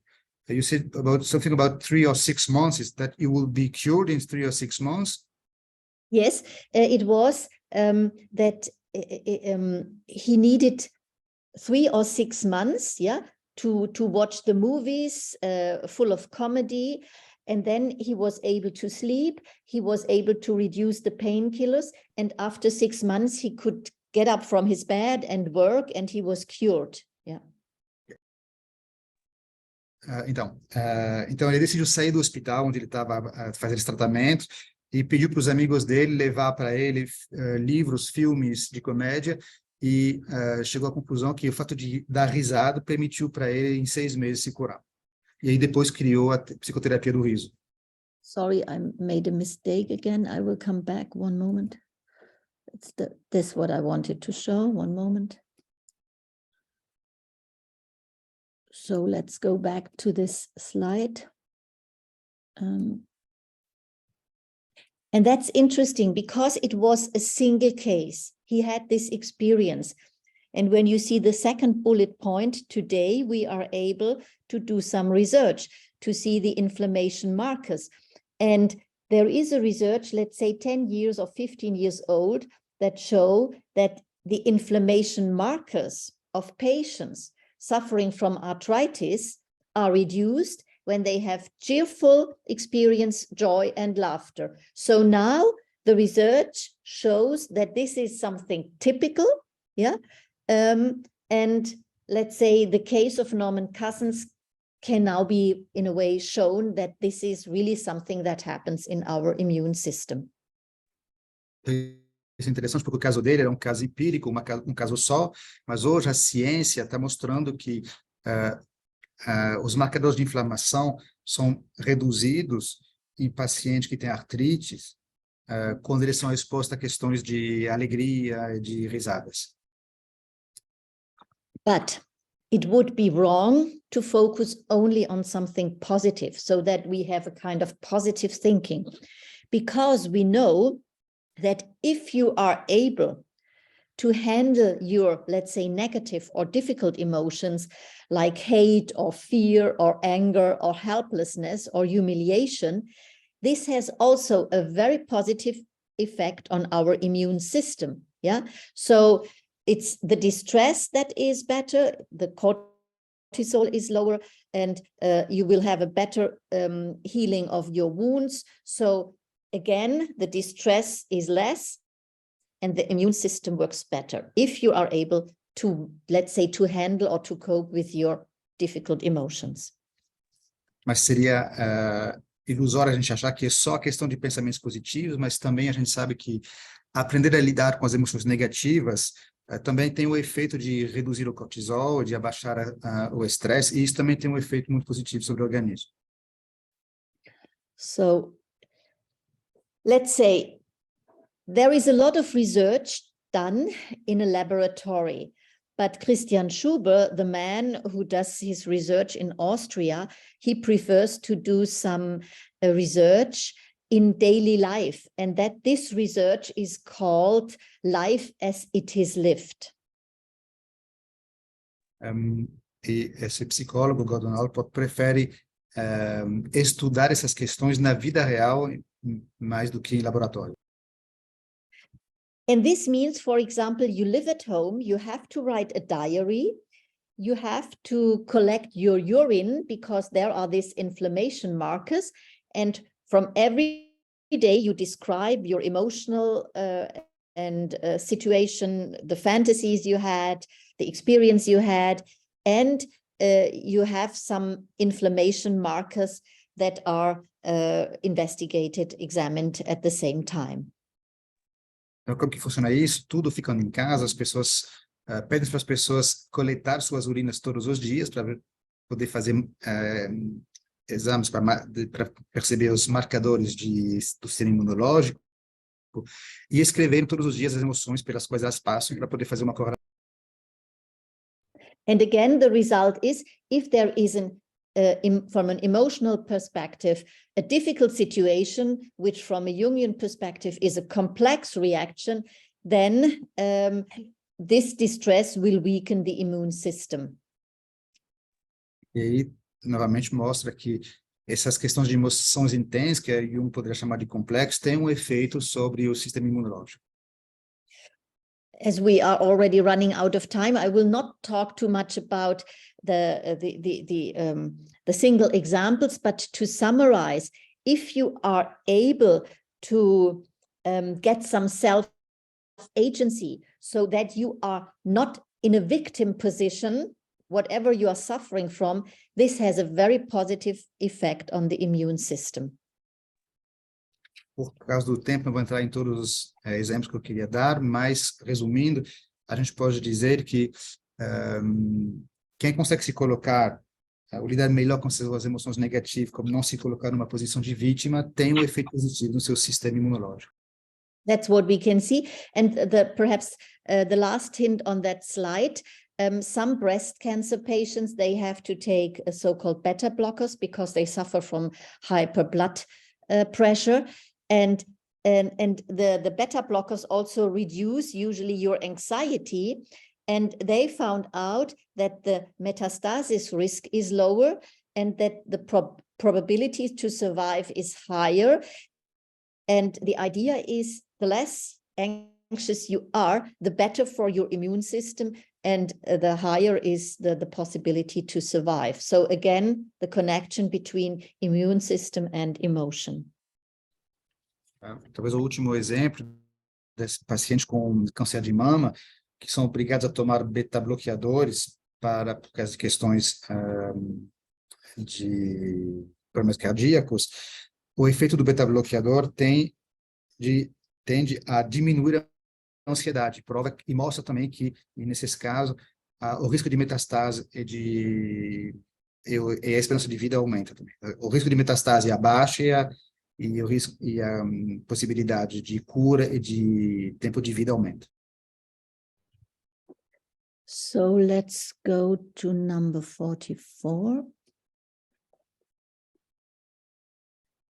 So, you know, there is these old, let's say, saying, faith moves mountain, or the fairy tale starts in the day when wishes still came true, or in golden times when wishing still helped one. These are old sayings and descriptions, and many people are laughing about that, say, oh, that's outmoded, old-fashioned, and it's, yeah. But if you know the results of Jung research, if you know the results of the research of placebo and the connection between psyche and immune system, our ancestors were on the right track, because all these research leads to that faith can move mountains and wishes can come true. But it has to be a very deep wish. It's not a superficial wish. It has to come, let's say, from the bottom of your heart. Yeah, Jung said it's like something. It's an archetypal wish.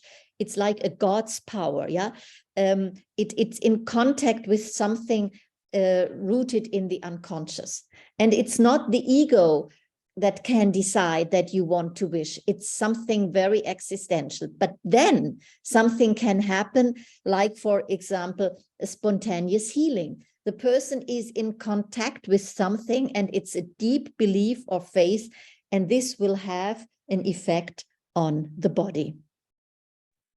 Tem alguns ditados antigos, como a fé move as montanhas, o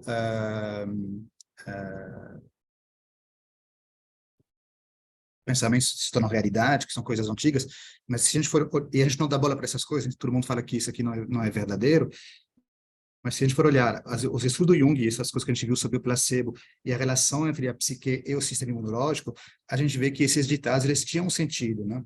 A questão é que não é o ego que tem que decidir, mas essa vontade de cura, e ela tem que ser alguma coisa mais arquetípica, que vem, como poderia dizer, do fundo do coração, e que é profundamente inconsciente. And that's why, if we take the results of this research, we can understand that a pilgrimage, that even the idea of quantum helix or relics, they can work, because you are in a special situation, you expect something, you hope something, you are very much excited, and this will have an effect on your body. Essas vontades arquetípicas que eu falei, elas são descritas por Jung como quase uns desejos divinos que vêm dentro da gente, né? E isso explica um pouquinho por que coisas como peregrinações, curas quânticas, funciona, porque as pessoas são extremamente excitadas e com muita fé de que aquilo vai acontecer, ou em situações de acreditar naquilo. Viktor Frankl, who also developed a kind of existential psychotherapy, he survived the concentration camp of the Nazis, and he then explained that the physical situation, that the situation of our body depends more on finding meaning than on physical power, now can be understood that this is really something we have to take into account. He experienced it, and now we have a lot of research that says, yes, that makes sense what he experienced and watched. O Viktor Frankl, que sobreviveu aos campos de concentração, que a gente sabe fundou a logoterapia, que tem muito focado nas questões existenciais, dizia que a situação fisiológica da pessoa depende mais de encontrar um sentido do que as questões físicas. E hoje a gente sabe, que, pela ciência, que ele tinha razão. And now the last research, so that we have at least a little bit of time for questions. There was a research in Iowa, 557 men and women, average age 71. And the level, the inflammation marker in the blood were tested. All of them were churchgoers, and those who were the most frequent churchgoers had the lowest levels of inflammation. And even the mortality rate correlated with the frequency of church-going. The question is now, is it about, let's say, the spiritual situation? Is it about the belonging? I will give you the answers later, at least what we know. But we could say that the lifestyle, that's what we could say, if we are as neutral as possible, has an impact on your physical health.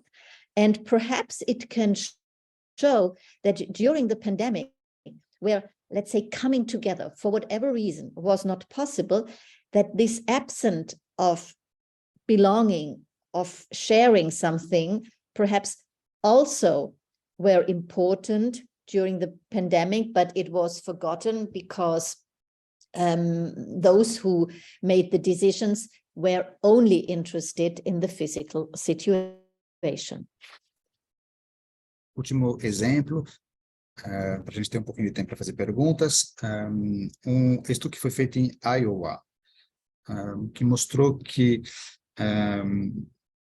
57 pessoas, homens e mulheres, numa idade média de 61 anos, também tiveram seus marcadores de inflamação testado no sangue, e foram incluídos nessa pesquisa porque todos iam para a igreja, e mostrou que mais frequentemente as pessoas iam para a igreja, menor era o nível de inflamação que se media no sangue deles. E que também a taxa de mortalidade também era correlata com a frequência em que ia para a igreja.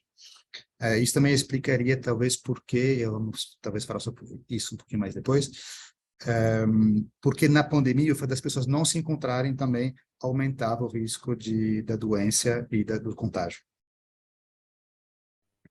And of course, it's very difficult to find out what is really crucial in that situation. But it seems that for our physical health and that meaningfulness is important, autonomy, personal growth, that you can control what you can control, positive relationship and self-acceptance, and that we see during the aging process that the better your quality of the relationship and meaningfulness, the lower is, let's say, the inflammation markers. And this means that your immune system is in a better condition. So you see, and that's my last statement for today, when you are in psychotherapy, working on in these fields or help to improve it, it will have a big influence on the immune system and so on the physical health, of course. A gente continua dizendo que não sabemos muito bem o porquê das coisas, mas parece que esses elementos que são o sentido da autonomia, o crescimento pessoal, o fato de poder controlar coisas, relacionamentos positivos e autoaceitação são elementos que têm uma influência positiva sobre a vida. E que também, ao longo do tempo que a gente vai envelhecendo, a qualidade dos relacionamentos tem um efeito, e dar um sentido à vida tem um efeito sobre a inflamação. E uma coisa muito importante que eu queria dizer, é que, se a gente trabalha essas questões em psicoterapia, a gente tem um efeito prático sobre a qualidade de vida e a saúde. So you see, if I come back to the beginning, emotions, imaginations, expectations, being touched, and the immune system, they belong together. They react at the same time, perhaps. Of course, I mentioned there are different concepts, but at least we know that it works and how important it is to work with the psyche. And as soon as you are working with the psyche, it will have an effect on the body. The other way is also described. I didn't focus on that. That's also what we know, that the body has an effect on the psyche. That's what we know. But I guess for me, it was important to show that Jung's early research 120 years ago are already some very important, there are some very important results for our understanding of Psyche and Soma. Então, se voltarmos ao início, e isso que era o mais importante para mim mostrar para vocês, é que aquilo que o Jung falou 120 anos atrás, hoje a ciência prova que a relação entre psique, corpo, emoções, imaginação e o sistema imune são intimamente relacionados. So at least we have perhaps time for one or two questions. All right.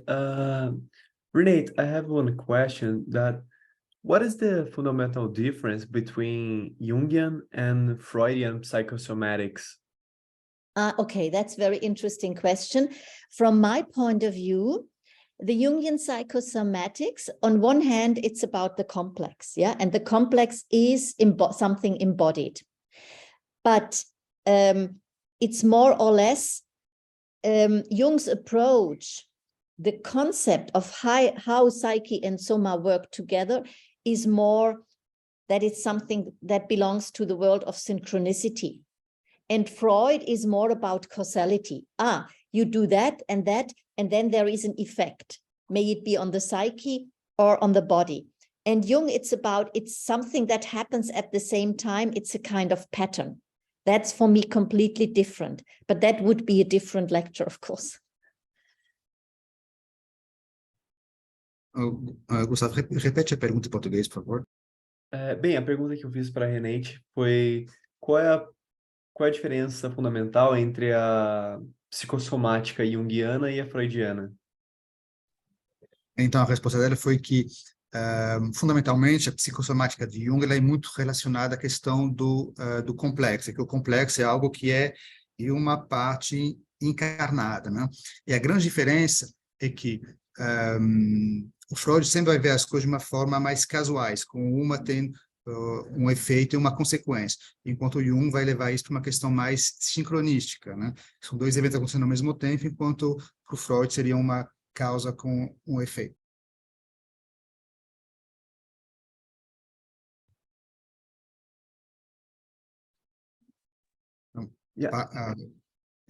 Então, em Jung seriam vários elementos que se interrelacionam, enquanto com Freud será mais uma coisa, um causando o efeito no outro. Well, there's another question here. It's in Portuguese, but I will translate. Or could you translate, Sebastian? It's Geisa. I will put on the chat again.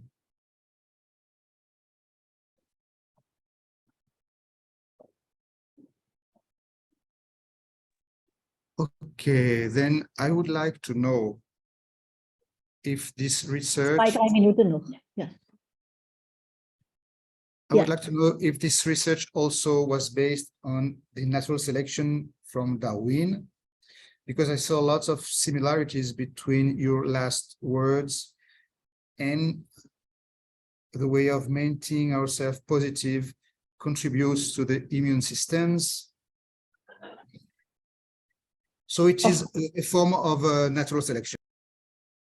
Yes, you could say, but we see that, don't forget, meaningfulness and let's say a positive approach is important for our physical health, but also to handle difficult emotions like hate and so on. It's not one-sided. It's really to work with the psyche. That seems to be crucial for your physical and of health, and of course for your life quality. Então, se a gente pode dizer isso, mas é importante lembrar que não é só trabalhar as questões positivas, mas também junto lidar com as questões negativas, que vai ajudar o sistema imunológico. I have to come to, yeah, sorry, no, Yeah, do you? So we'd like to thank you, Renate, because we know you need to leave. So we're in the name of the Jungian League. We're really thankful to have you here with us today, and it's I hope you get, let's say, a kind of feeling, if it's very new for you, that you cannot separate it, yeah? And that it's really fascinating what we know. And if you inform yourself, it's really important for all aspects of your health. And I hope you got some ideas and inspiration. I was just wanting to comment that it gives us lots of fields of research, because we touch lots of things like positive psychology and lots of things. Yeah, but it's deeper than positive psychology. It's really deeper. It has to be archetypal, yeah, in connection with that. But it's really fascinating. Yeah. Okay, I have to leave. Thank you for sharing. Thank you for listening and asking questions. And perhaps we meet again whenever. Yeah, of course, because we need to talk about the synchronicity, because it's a fundamental point. That's really important to see the different concepts, how it can work. Okay. So thank you very much, Renate. We will go on to make the giveaway, to pass the messages. So thank you very much. Okay, bye-bye. Enjoy. Bye-bye. Very much, Renate. It was very helpful, very complete. Thank you. Bye-bye. Bem, gente, agora que a Renate já foi, a gente pode falar em português tranquilo. Gostaria de agradecer ao Sebastian de novo por estar fazendo esse trabalho de tradução para a gente. Bem, nossa, acender a luz aqui. Bom, agora a gente vai fazer o sorteio, que a gente está com a parceria com a editora Vozes. A gente vai sortear um livro da Verena Cast, que foi presidente do Instituto de Zurique por muito tempo. Lembrando que a gente tem o cupom Nise Vive para todo o site da editora Vozes. E bem, vocês já devem saber como funciona o sorteio. Vou colocar sorteio a partir daqui. E daí vocês colocam o nome de vocês no chat, por favor. E daí a gente vai colocar no sorteador. E o livro sorteado será O Sentido do Medo, da Verena Cast.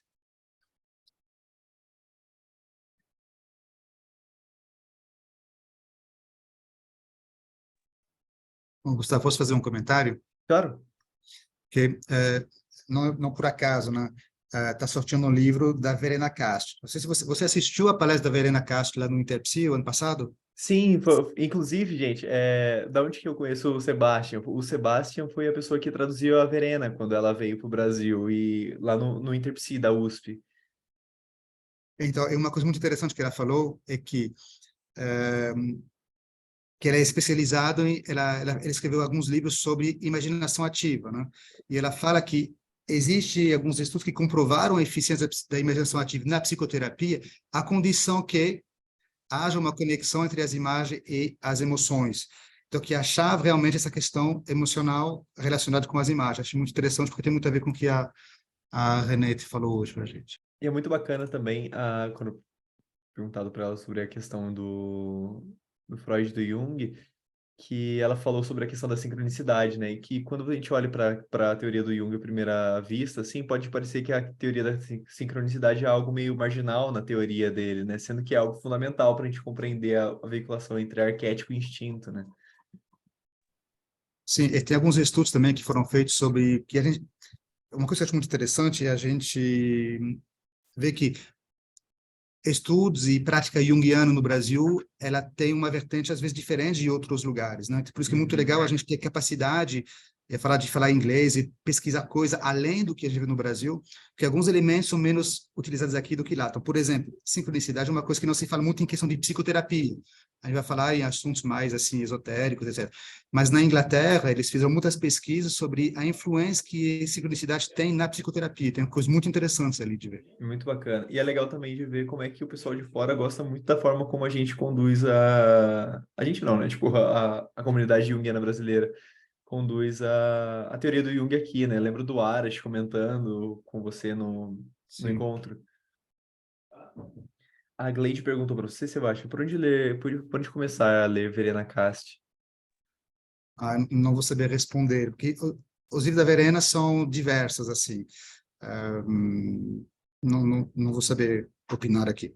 Inclusive eu acho que ela tem livros introdutórios, né? Falando sobre o complexo. Sim, sim.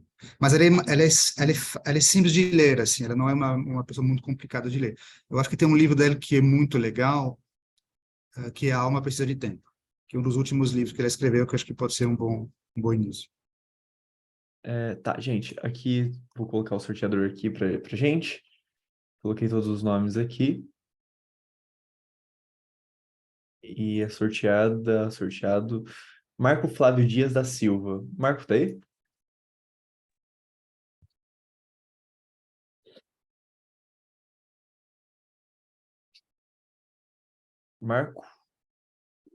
Marco Flávio Dias.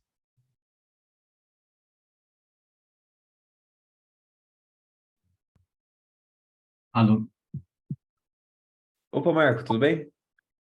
tudo jóia. Marco, pedi Aqui o para você, microfone estava. imagina, pedi para você mandar uma